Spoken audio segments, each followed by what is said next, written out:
Good morning, everybody. Welcome back to Mountaineer Bushcraft and Survival System. And today we're going to be doing another outhouse review of the Camillus Swedge knife. So stay tuned for that. All right, everybody. This is the Camillus Swedge knife, 8.75 inches long, 4.3 inch blade, 1/4 inch thick. It has a hard polymer handle. The spine, that is a wood rasp. Well, I have a little bit of issues with this, and once we get down to the stump here, you'll see what I mean. So, with that, we'll take you on down to the stump top here, and we'll put this thing to work and see if it performs as advertised. Okay, here we are back down at the stump top here. That's going to be a little bit of a tall order. I've almost got too much wood for the knife here, but this thing's claim to fame here is that it's for battening wood. So we're going to put her to the test. I forgot to mention the steel is titanium bonded 420 stainless steel. There's no titanium actually mixed into the steel. It's just a thin layer that they put on basically it's a coating. So without further ado, I'll probably come back here a little bit so I got enough of this, actually the baton, and we're going to give this thing a little bit of a workout here.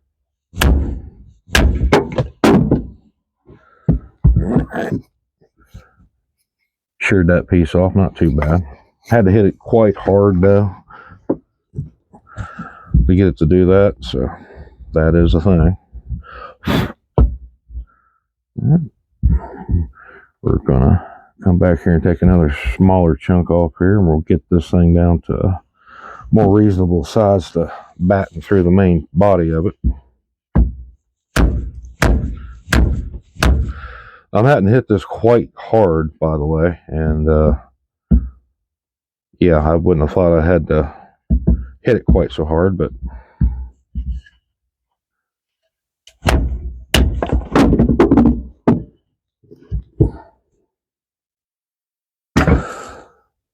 and we'll just the question of how sharp it was when we started here.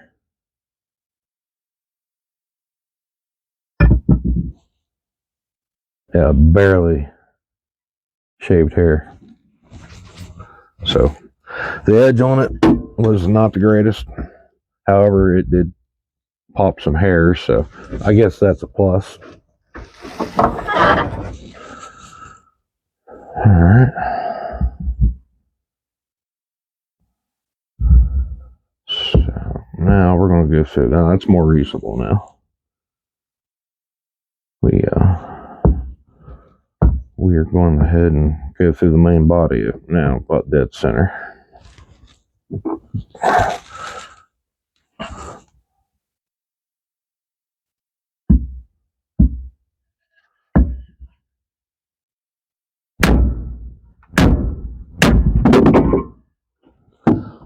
It don't start awesome, but once it goes through, it actually goes through pretty decent. And we got this nice little square here, and the rest of that be quite easy to process on down. Let's see if we can carve a little bit here. That's not good. I was hoping to be able to feather with it. Yeah, it kind of is, but handling it is a little awkward.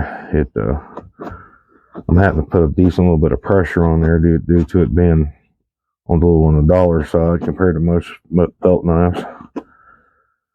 So, okay, it can feather stick, but I'll just be honest with you, it's not awesome.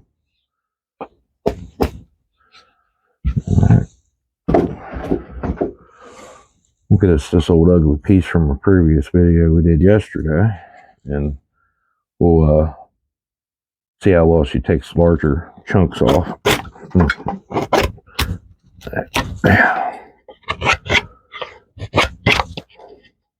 That's not good. Not very good.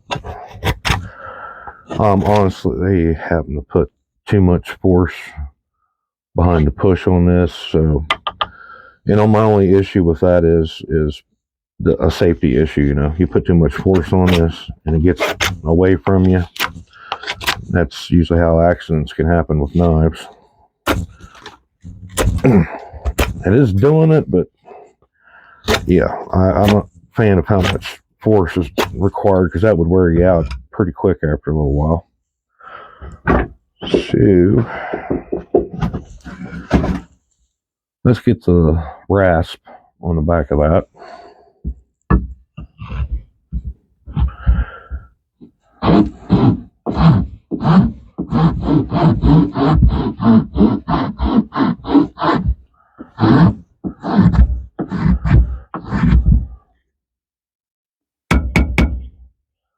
All right, now we're going to get to one of my bigger gripes about it. So unless you're intending to carry a wire brush with you, between using the batten wood and sometimes it would get jammed deep inside the teeth on this thing, then you're using it for, well, a wood rasp.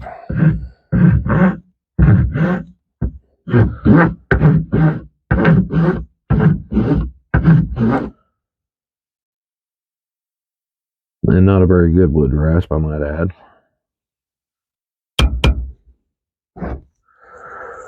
Yeesh.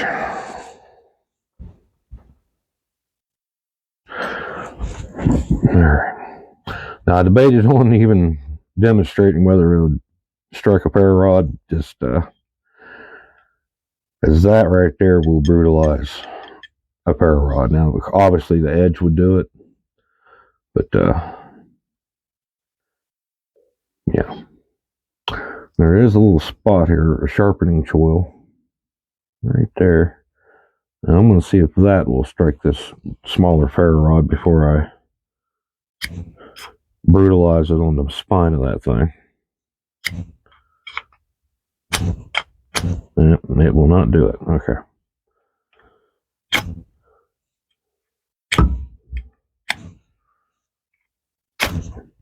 All right, it'll definitely throw sparks off a ferro rod,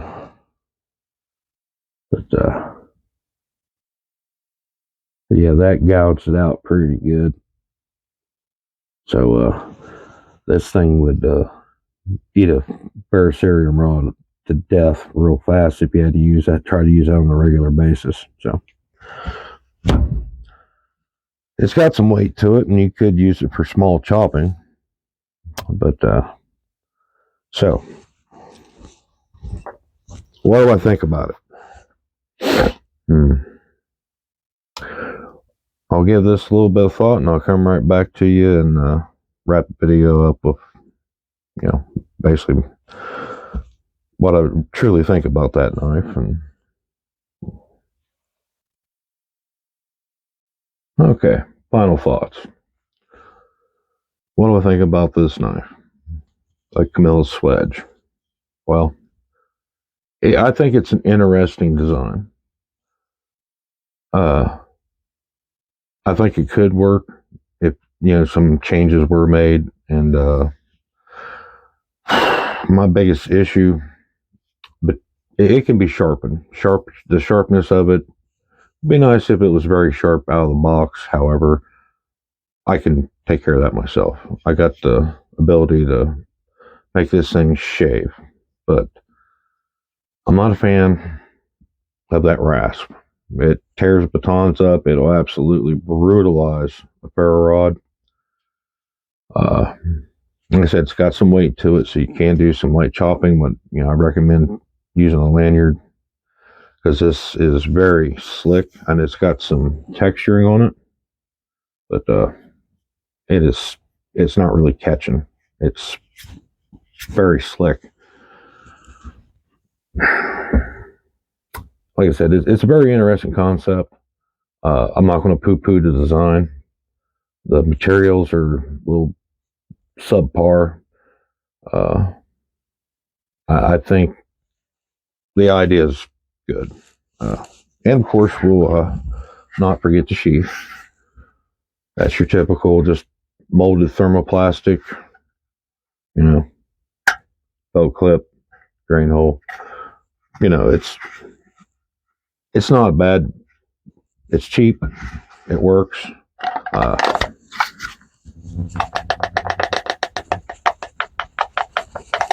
It secures it well enough, and like I said, zip tie would fix me personally. I don't like because if I'm hiking out on the trail or in the bush, there's so many ways that this could get pulled off your belt. I mean, you'd think, oh, I'd notice that, and it's heavy, I'd notice that, but most of the time we're talking bushcraft, and like I said in another video, a lot of people relate that to survival. So if you're out there and you are in a survival situation, you're very tired, you're wore out, and you haven't had much food and water, I'll tell you right now, day 3 or 4 of them kind of conditions, you won't notice that getting knocked off your belt. So that's why zip tie that and make sure it won't come off. But the retention in the sheath's not too bad. Pretty tight. Is it better than nothing? Absolutely. I mean, if that's all I had, I'd be happy to have that. But does it earn a spot in my pack? Because space in my pack, to me, is a precious commodity. So depending on the performance and multifunction, how useful the tool is, decides whether it actually gets a spot in my pack. And does this earn a spot in my pack? I'm afraid not. Like I said, it's not hateful. This will probably go into hard plastic tote I keep on my side-by-side just for gear, emergency camping gear. It'll ride in that. But I gotta say, I'd much prefer a small hatchet, and I got several belt knives that will outperform this thing. Yeah, they don't got rasp on the back of them, but if I'm using my bushcraft knife, my main belt knife for battening and all that stuff, hard 90-degree spine and all that, it'll do it. Plus, that rasp don't work very well. I just simply buy a rasp if I want to carry one, or one of those 4-in-1s that's got the files and rasp on it. So, not trying to be brutal, but it's not pack worthy to me. But again, if ever people out there like it, hey, you do you. Like I said, this is definitely better than nothing. It will process wood for you. With that, I'd like to thank everybody for watching. Like, share, subscribe, and y'all have a very good morning.